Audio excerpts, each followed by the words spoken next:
विगत दिनों से इष्टोपदेश ग्रंथ को लेके चर्चा कर रहे हैं। यह बड़ा सुंदर आध्यात्मिक बहिरात्मा से अंतरात्मा बनाने के लिए एक माध्यम कारण बन सकता है।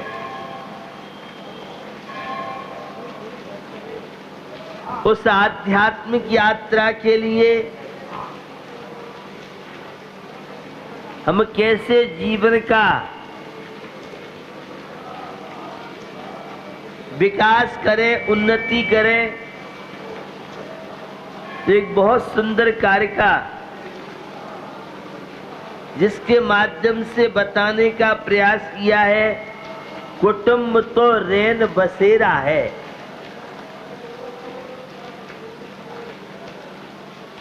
कैसे दिग्देशेभ्य खगा एत्य संसन्ति नगे नगे स्वस्व कार्यवशाद्यांति देशे दिक्षु प्रगे प्रगे। भैया, आप सबको ज्ञात है सायंकाल एक वृक्ष पर कई दिशाओं से पक्षी आकर के ठहरते और प्रातः काल होते ही सभी अपनी अपनी दिशाओं की ओर चले जाते। रैन बसेरा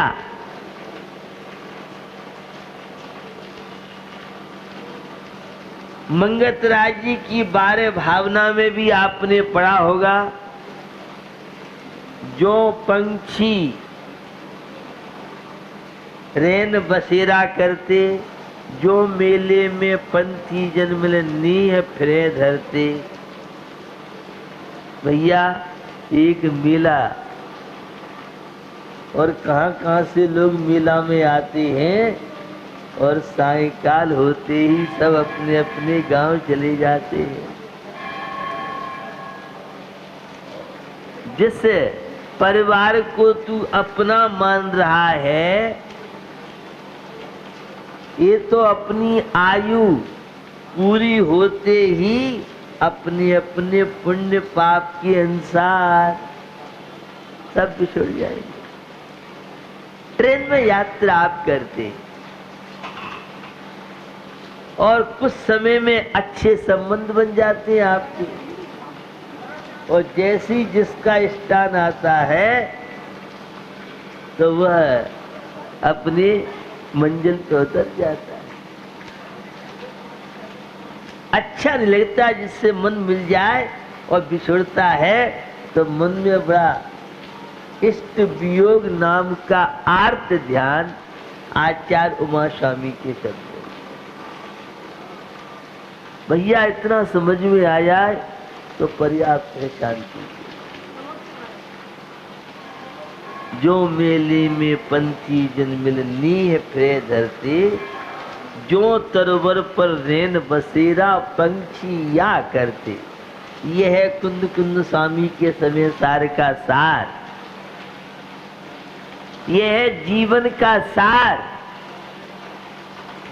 किसे तू अपना मानता है, किसे तू अपना कहता है, किससे प्रीति कर रहा है तू? आत्मा की महिमा समझ, परमात्मा की महिमा समझ। निश्चय ने से भैया अनंत दर्शन, अनंत ज्ञान, अनंत सुख में है, और व्यवहार ने से तेरी दशाएं। संसार की जितनी दशाएं हैं, ये पर्याय जन्य जितने खेल हैं, सभी तो नश्वर है, सभी तो क्षण है। व्यवहार से कोई शाश्वत नहीं है।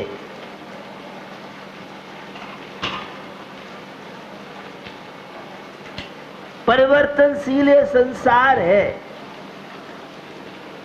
ऐसे परिवर्तनशील संसार में तू भी अपना आत्मा का कल्याण कर ले,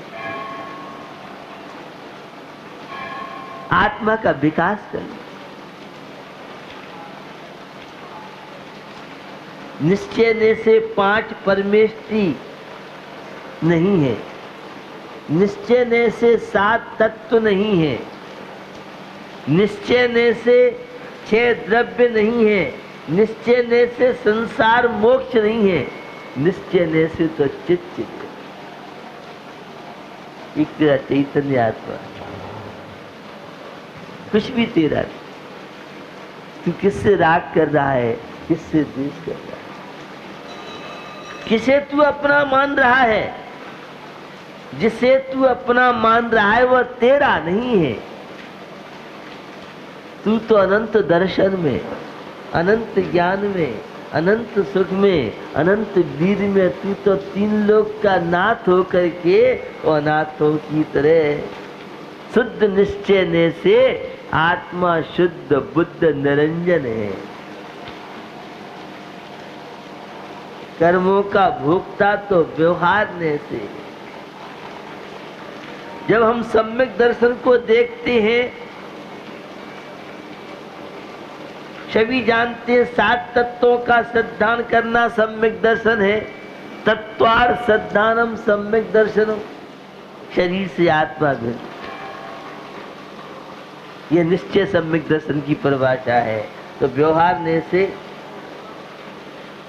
सम्यक दर्शन, सच्चे देव सासु का श्रद्धान करना, 7 प्रकृतियों का उपशम आदि होना, अथवा अष्टंगों का पालन, 25 दोषों का परित्याग सहित वीतराग। देव शास्त्र गुरु में विश्वास। भैया बिना व्यवहार सम्यक दर्शन के निश्चय सम्यक दर्शन नहीं होगा, ध्यान रखना। और निश्चय सम्यक दर्शन तो सहज साध्य है और व्यवहार सम्यक दर्शन प्रयत्न साध्य। हमें अष्टंगों का पालन करना पड़ेगा सम्यक दर्शन के लिए। हमें 25 दोषों से बचना पड़ेगा। सभी जानते हैं, निशंकित, निकांक्षित, निर्चिकित्सा, अमूढ़ दृष्टि, उपगूहन, स्त्रीकरण, वात्सल्य, प्रभावना, ये 8 अंग बड़े महत्वपूर्ण है। मैं इन 8 अंगों को नैतिक जीवन मानता हूँ। मानवीयता से जीवन व्यतीत करना है तो इन 8 अंगों को जीवन में अपनाओ। पारिवारिक जीवन में इनका बड़ा महत्व है। मोक्ष मार्ग में तो 8 अंगों का महत्व है ही। आपके शरीर में 8 अंग हैं। उसी तरह से शांति का कैरियर बनाने के लिए, सम्यक दर्शन प्राप्त करने के लिए 8 अंग, निसंकित अंग। शंका मत करो। तो हम तो शंकाओं में जीते रहते हैं। मैं व्यंग करता हूँ, अगर जीवन में संदेह, वहम, शंका नहीं तो जीवन का मजा क्या है? ऐसा है नहीं।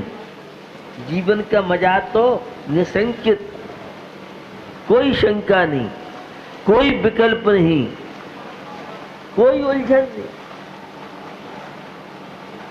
क्या संभव है? हाँ, पारिवारिक जीवन में भी आंशिक तो संभव है और पूर्ण जीवन का आनंद मुनि महाराज, महाव्रती, शुद्धोपयोग की साधना करने वाले आज सब शंकाओं में जी रहे। ये शंका का नाम ही अधर्म है, मिथ्यात्व है, पाप है, अशांति है, तनाव है, आर्त और रोध ध्यान है। निशंकित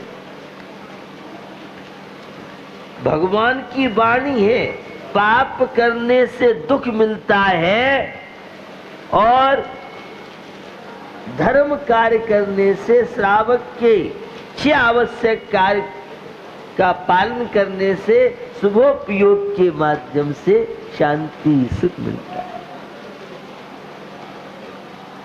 पाप का फल दुख, अशांति, तनाव, समस्याएं, विपत्तियां, और पुण्य का फल सांसारिक अनुकूलता है। मोक्ष मार्ग में लगने के लिए भी पुण्य चाहिए। नियम, संयम, व्रत, उपवास, भगवान की भक्ति करने के लिए भी पुण्य चाहिए। नियम संयम के पालन करने के लिए, भेदा भेद रत्नत्रय की साधना के लिए भी पुण्य चाहिए। अच्छे कार्यों के लिए भी पुण्य कर्म का उदय नहीं है तो मंदिर में जाने की भावना नहीं बनेगी, मुनिराज के दर्शन की भावना नहीं बनेगी, तीर्थ यात्रा करने की भावना नहीं बनेगी, अभिषेक पूजन की भावना नहीं बनेगी।